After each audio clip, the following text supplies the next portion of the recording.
నమస్కారం. Star hospital సుఖీభోకు స్వాగతం. ఈరోజు సుఖీభోలో బాల్యం ఒత్తిళ్ల విష వలయంలో చిక్కుకుపోతున్న నేపథ్యంలో పిల్లల్లో శృతి మించిన ఒత్తిళ్లకు కారణాలు, వాటిని అధిగమించే మార్గాల గురించిన ప్రత్యేక కథనాన్ని మీకు అందిస్తున్నాం. బాల్యం నేడు ఒత్తిళ్ల విష వలయంలో చిక్కుకుపోతోంది. పుస్తకాల కుస్తీలో, పోటీ చదువులతో, పరీక్షల పరుగులో, నిత్యం మోయలేని బరువులతో పరుగులు పెడుతూ మొత్తంగా పిల్లలు అలసి సొలసి సొమ్మసిల్లిపోతున్నారు. హరివిల్లుల రంగుల్లో, సీతాకోక చిలుకల్లో మునకేసి ఉరకలేసి తుల్లిపడాల్సిన బంగారు బాల్యం బడి ఒత్తిడిలో చిక్కి చిత్తవుతోంది. పిల్లల్లో ఒత్తిడికి కారణాలు, ఆ ఒత్తిడిని జయించే పరిష్కార మార్గాల గురించిన ప్రత్యేక కథనాన్ని ఇప్పుడు చూద్దాం.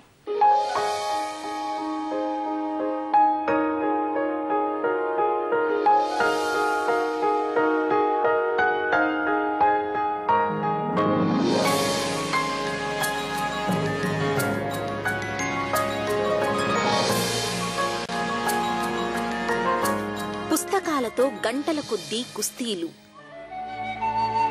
పోటీ చదువులతో ప్రతినిత్యం పరీక్షలు, మోయలేని బరువులతో ఆపసోపాలు, ఊపిరి సలపనివ్వని హోంవర్కులు, ట్యూషన్లు. మొత్తంగా బడి పిల్లల బాల్యం పరుగులెత్తి బరువులెత్తి అలసి సొలసి ఓడిపోతోంది. హరివిల్లు రంగుల్లో, సీతాకోక చిలుకలతో మునకలేసి ఉరకలెత్తి తుళ్లిపడాల్సిన బాల్యం బడిలో ఒత్తిడిలో చిక్కి చిత్తవుతోంది. మొత్తంగా 4-5 ఏళ్ల వయసుకే పిల్లలు ఒత్తిళ్ల విషవలయంలో బందీలవుతున్నారు.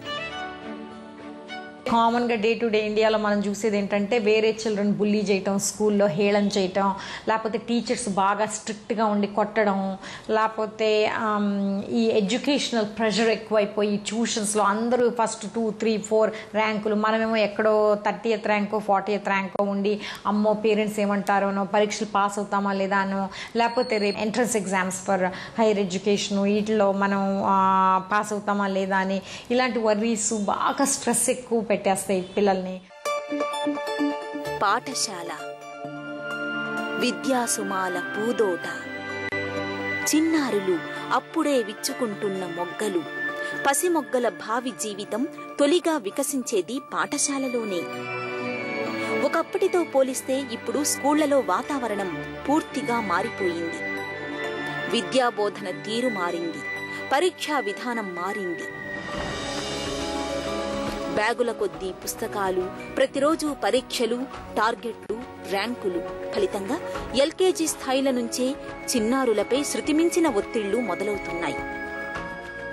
స్ట్రెస్ మూలంగా వాళ్ళు ధాటికి తట్టుకోలేక వాళ్ళు they just want to sometimes even end their life, like they feel suicide. ఒక్కోసారి ఏంటంటే స్ట్రెస్గా ఫీల్ అయినప్పుడు ఇంకోళ్ళతో చెప్పుకోవాలనుకుంటారు, కానీ ఫ్రెండ్స్తో ఏమైనా చెప్తే మళ్ళీ వాళ్ళు ఏమనుకుంటారోనని, పేరెంట్స్తో చెప్తే తిడతారేమోనని వాళ్ళలో వాళ్ళే కుంగిపోతూ ఉంటారనమాట.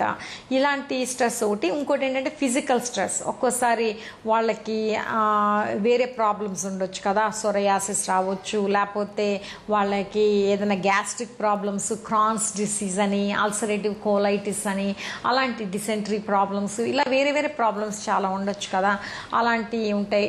ఇంకోటి ఏంటంటే ఫైనాన్షియల్ ప్రాబ్లమ్స్ ఫ్యామిలీలో ఉన్నప్పుడు వాళ్ళు ఆర్థిక పరిస్థితి మూలంగా మంచి బట్టలు వేసుకోలేకపోవచ్చు, వాళ్ళకి సరిగ్గా ట్రాన్స్పోర్ట్ ఉండకపోవచ్చు, ఈవెన్ ఫుడ్కి కూడా డబ్బులు ఉండకపోవచ్చు ఒక్కోసారి. అలాంటి పరిస్థితుల్లో మిగిలిన వాళ్ళందరూ టిప్ టాప్గా ఉంటే నేను ఉండలేకపోతున్నానే అని అనుకుంటూ మన ఫ్యామిలీ గురించి మనమే సాడ్గా ఫీల్ అయిపోయి ఆత్మ స్థైర్యం తక్కువైపోద్ది అనమాట. తక్కువైపోయి వరీ అవటం అది చాలా ఎక్కువ అనమాట. పేరెంట్స్కి ఫైనాన్షియల్ ప్రాబ్లమ్స్ చాలా కామన్ కదండి మన కంట్రీలో. ఈ ఫైనాన్షియల్ ప్రాబ్లమ్స్ మనం సాల్వ్ చేయలేము ప్రతి నిమిషం ప్రతి క్షణము ఈ పిల్లలకి. కాకపోతే ఏ విధంగా వాళ్ళు ఆత్మస్థైర్యం తెచ్చుకోవచ్చు, ఏ విధంగా వాళ్ళు ఇంటర్నల్గా గుడ్గా ఫీల్ అవ్వాలి అనేది మనం ఫోకస్ చేయాలి కదా. ఇప్పుడు స్ట్రెస్ తగ్గించాలంటే ఫ్యూచర్ మీద నమ్మకం కలిగించాలి మనం. 25-20 ఏళ్ల కిందటి వరకు పిల్లలకు 5-6 ఏళ్ళు వచ్చే వరకు కానీ బడికి పంపించేవాళ్ళు కాదు. కానీ ఇప్పుడు అలా కాదు. 2.5 ఏళ్ళు 3 ఏళ్ళు రాగానే స్కూల్లో చేర్పించేస్తున్నారు. ఫలితంగా ఆటపాటలతో హాయిగా గడవాల్సిన బాల్యం పాఠశాలల్లోని ఇరుకు గదుల్లో చిక్కిపోతోంది. పిల్లలు అంతులేని ఒత్తిడికి లోనవుతున్నారు. పిల్లల్లో ఒత్తిడి గురించిన మరిన్ని వివరాల్ని ఇప్పుడు చూద్దాం.